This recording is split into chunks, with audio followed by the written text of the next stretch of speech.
The autospray team get asked to take part in some truly innovative projects, but when we were asked to spray a flooded field with seeds suspended in hand gel, we thought we'd better double check with an expert. Here's Mike Longden from the Lancashire Wildlife Trust to explain.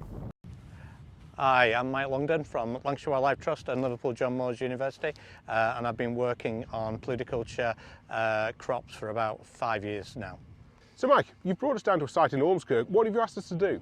So what we've asked you to do today is to spray roughly a 6 hectare field with seeds of Typha, Bulrush, and the idea is grow the crop in wet conditions. It's not suitable for traditional machinery, so what we're doing is we've asked you guys to come down with the drone to actually be able to spray the seeds, and obviously hopefully within 6 to 8 weeks we'll start having a healthy crop of Typha, which can be used for different things from clothing material to insulation boards and packaging as well.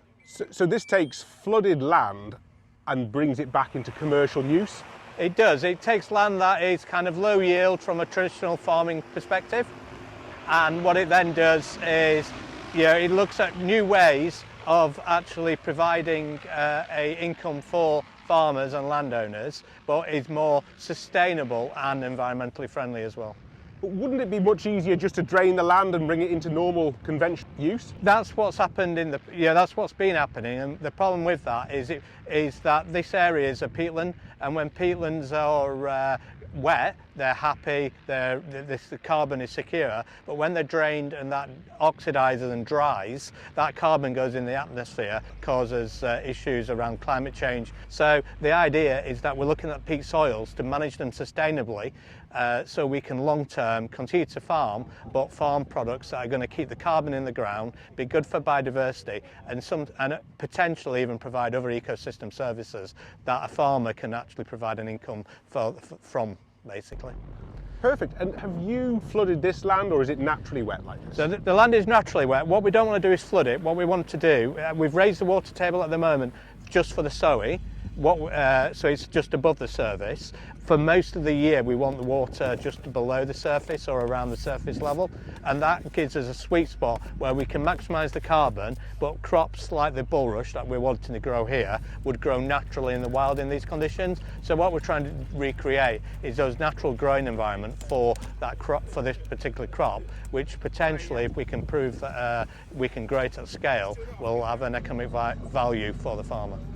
And Mike, you gave me quite an interesting statistic while we were chatting earlier about area of peatland that has been drained in this area. What were those figures again? So in Lancashire alone, there's 38,000 hectares of lowland peat, and about 36 to 37,000 hectares of that has been drained and is in agricultural use. And as a result, releasing carbon into the atmosphere. Yeah, so in the UK alone, farming on peat contributes about 3% UK carbon budget.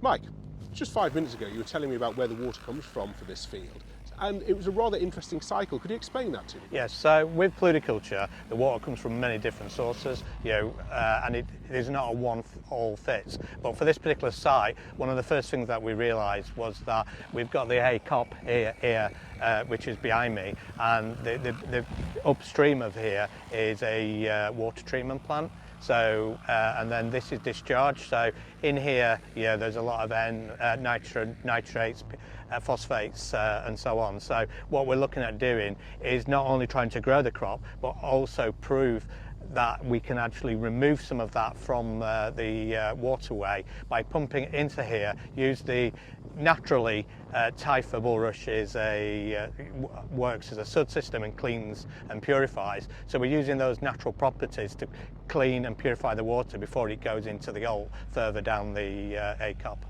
So the farmer gets a crop that is profitable, peat retains its carbon, and the water gets cleaned. Hopefully, yeah. At the moment, we're just starting the process to actually quantify what they both look like, the emissions, how much yield we can get for the actual crops, but also how much is the water purification. But the other thing we're looking at as well on this site and other sites that we're managing is biodiversity benefits as well. So the whole idea is that in the long term, a farmer would be able to get an income from his traditional crops, be it bulrush, but also look at those environmental goods and actually get rewarded for those as well. Right, well, we've just finished the job and we're all celebrating with a Linda McCartney vegan sausage bap. Guys, how are they going down? Yeah, they're going down great.